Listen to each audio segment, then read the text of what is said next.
ইরানের Fordow, Natanz এবং ইস্পাহান পারমাণবিক স্থাপনায় যুক্তরাষ্ট্রের বিমান হামলা সফল হওয়ার দাবি মার্কিন প্রেসিডেন্টের। শান্তি প্রতিষ্ঠা না হলে আরও আক্রমণের হুঁশিয়ারি।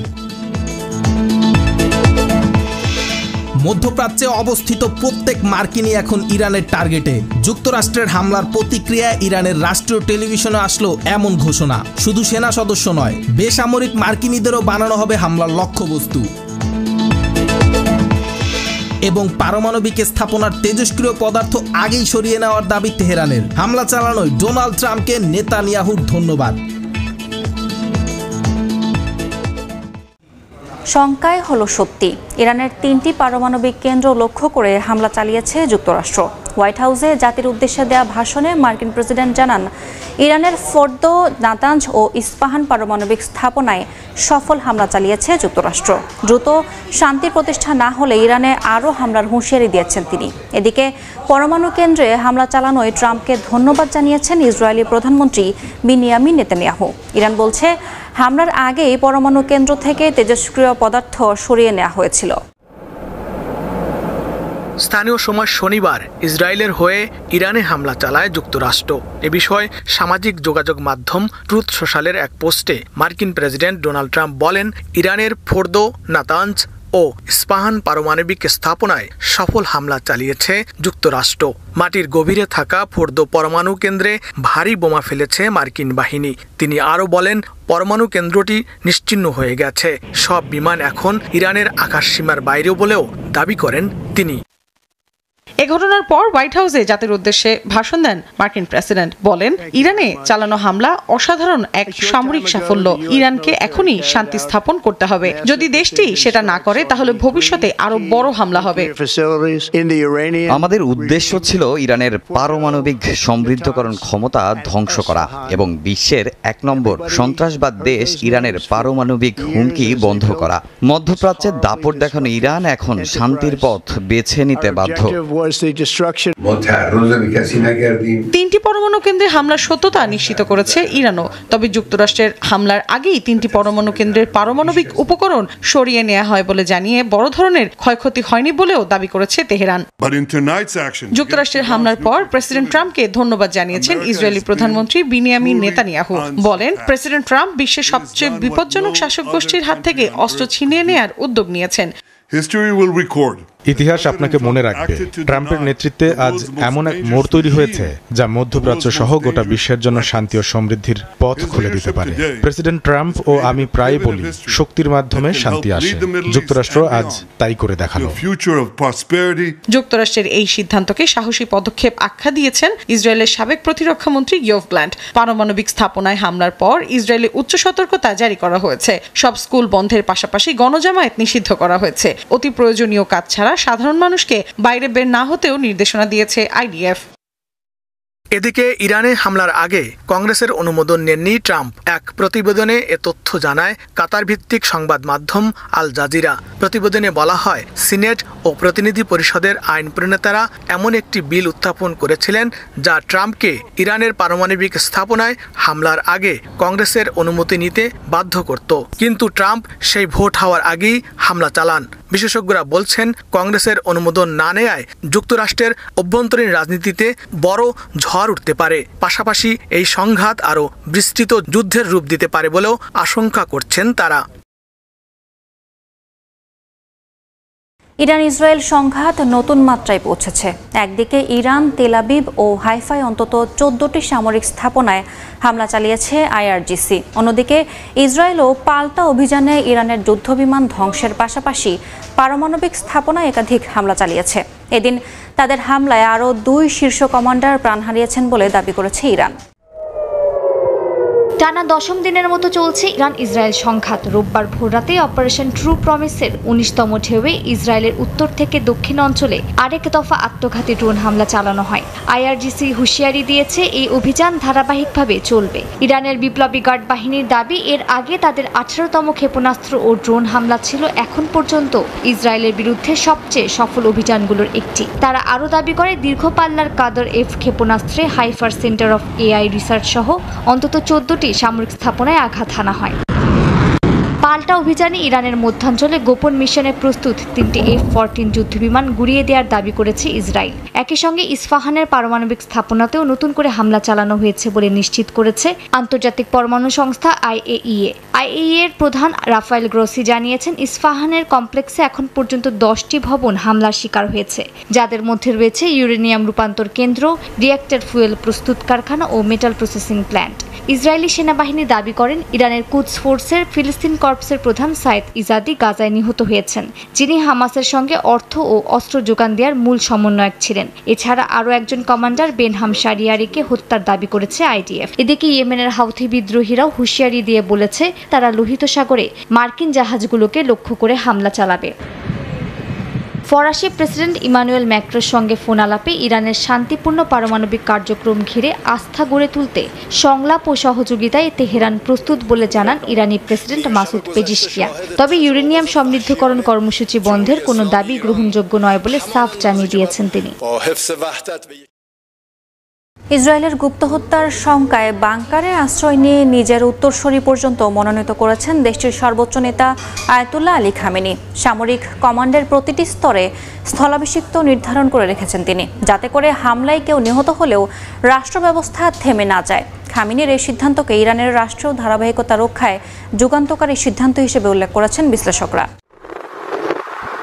ইসরায়েলের টানা বিমান হামলায় উত্তাল ইরান। এরই মধ্যে রাজধানী তেহরান সহ বিভিন্ন এলাকায় বড় ধরনের ক্ষয়ক্ষতি হয়েছে, যা 80-র দশকের ইরান ইরাক যুদ্ধের চেয়েও ভয়াবহ বলে মন্তব্য করেছেন দেশটির কর্মকর্তারা। এরই মধ্যে ইসরায়েলি প্রধানমন্ত্রী বিনিয়ামিন নেতানিয়াহু ইরানের সর্বোচ্চ ধর্মীয় নেতা আয়াতুল্লাহ আলী খামেনিকে হত্যার হুমকিও দিয়েছেন। এমন পরিস্থিতিতে 86 বছর বয়সী আয়াতুল্লাহ খামেনি রাজধানীর গোপন বাংকারে অবস্থান করছেন এবং মোবাইল বা ইলেকট্রনিক যোগাযোগ পুরোপুরি বন্ধ রেখেছেন। কেবল একজন বিশ্বস্ত দূতের মাধ্যমে সামরিক কমান্ডারদের সঙ্গে যোগাযোগ রাখছেন তিনি।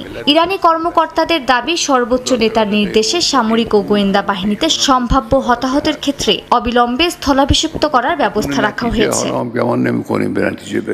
নিউ ইয়র্ক টাইমসের এক প্রতিবেদন অনুযায়ী খামেনি 3 জন জ্যেষ্ঠ ধর্মীয় নেতার নাম বিশেষজ্ঞ পরিষদকে আগেভাগেই দিয়ে দিয়েছেন, যাতে তিনি নিহত হলে দ্রুত সিদ্ধান্ত নিয়ে উত্তরসূরি নিয়োগ দেয়া যায়। তার ছেলে মোস্তফা খামেনিও ধর্মীয় নেতা, কিন্তু তার নাম উত্তরসূরির তালিকায় নেই। এ পদক্ষেপকে বিশ্লেষকরা বলছেন ইরানের রাষ্ট্রীয় ধারাবাহিকতা রক্ষায় এক যুগান্তকারী সিদ্ধান্ত। ইসরায়েলে আয়রন ড্রোন ও ডেভিড স্লিংয়ের মতো আধুনিক প্রতিরক্ষা ব্যবস্থা ভেদ করে লক্ষ্যে পৌঁছেছে ইরানের ক্ষেপণাস্ত্র। এক্ষেত্রে দেশটির ব্যবহার করা সিজিল, হোভেইনজে সহ আধুনিক ক্রুজ মিসাইল। তেহরানের অন্যতম হাতিয়ার হাইপারসোনিক ক্ষেপণাস্ত্র, এতে দিশেহারা হয়ে পড়েছে দখলদার বাহিনী।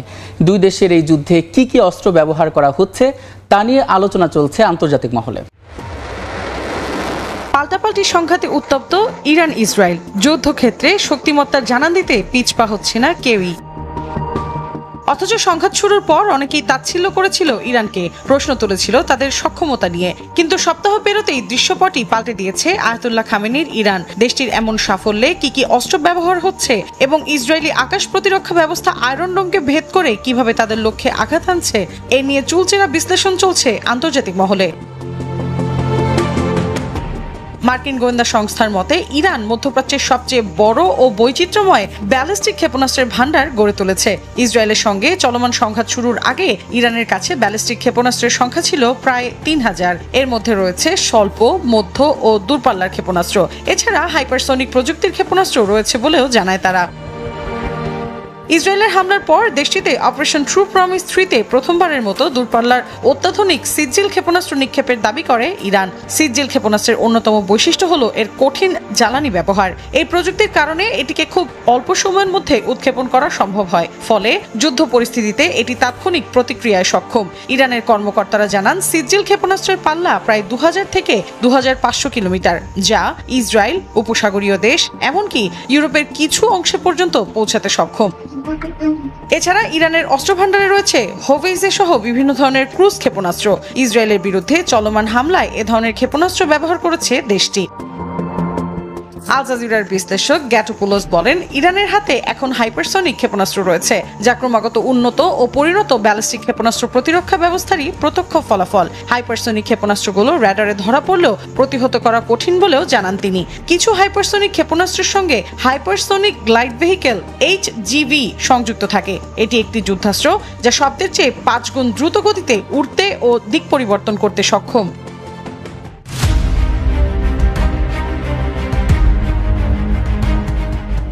ইরান ইসরায়েল সরাসরি সংঘাতে চলছে মধ্যপ্রাচ্য, আর এই অতি সংকটময় মুহূর্তে যুক্তরাষ্ট্রকে আবারও কড়া হুঁশিয়ারি দিল ইরান। সম্প্রতি ব্রিটিশ সংবাদ মাধ্যম বিবিসিকে দেওয়া এক দীর্ঘ সাক্ষাৎকারে ইরানের উপপররাষ্ট্রমন্ত্রী সাইদ খতিবজাদে বলেন, ইরান ইসরায়েলের চলমান যুদ্ধ কোনোভাবেই আমেরিকার যুদ্ধ নয়, কিন্তু তারা যদি এতে জড়িয়ে পড়ে তবে অন্যের যুদ্ধে জড়ানোর জন্য প্রেসিডেন্ট ট্রাম্পকে চরম মূল্য দিতে হবে, আর এই যুদ্ধ গোটা মধ্যপ্রাচ্যে দোজখ নামিয়ে আনবে। যুক্তরাষ্ট্রের কাছে মাথা নত না করে ইরানিদের একের পর এক এমন সাহসী হুমকির পর সম্প্রতি দুজন মার্কিন কর্মকর্তা বার্তা সংস্থা রয়টার্সকে জানিয়েছে, সম্ভাব্য ইরানি হামলার আশঙ্কায় মধ্যপ্রাচ্যের কয়েকটি ঘাঁটি থেকে কিছু বিমান ও যুদ্ধ জাহাজকে সরিয়ে নিয়েছে যুক্তরাষ্ট্র। নাম প্রকাশে অনিচ্ছুক ওই দুই মার্কিন কর্মকর্তা আরও জানান, বিমান ও যুদ্ধ জাহাজ সরিয়ে নেওয়ার উদ্দেশ্য মূলত যুক্তরাষ্ট্রের সেনা ও সরঞ্জামকে নিরাপদ রাখা। তবে ঠিক কতগুলো বিমান ও জাহাজকে সরানো হয়েছে এবং সেগুলো কোথায় নেওয়া হয়েছে সে বিষয়ে কিছু জানাননি তারা। চলতি সপ্তাহে রয়টার্স প্রথম জানিয়েছিল, যুক্তরাষ্ট্র বিপুল সংখ্যক ট্যাঙ্কার বিমান ইউরোপে পাঠিয়েছে এবং মধ্যপ্রাচ্যে আরও সামরিক সরঞ্জাম ও যুদ্ধ বিমান মোতায়েন করছে। এর আগে সংশ্লিষ্ট সূত্রের বরাতে ব্লুমবার্গ নিউজ জানিয়েছিল, হোয়াইট হাউসের সিনিয়র কর্মকর্তারা ইরানে আসন্ন হামলার সম্ভাবনা মাথায় রেখে প্রস্তুতি নিচ্ছেন।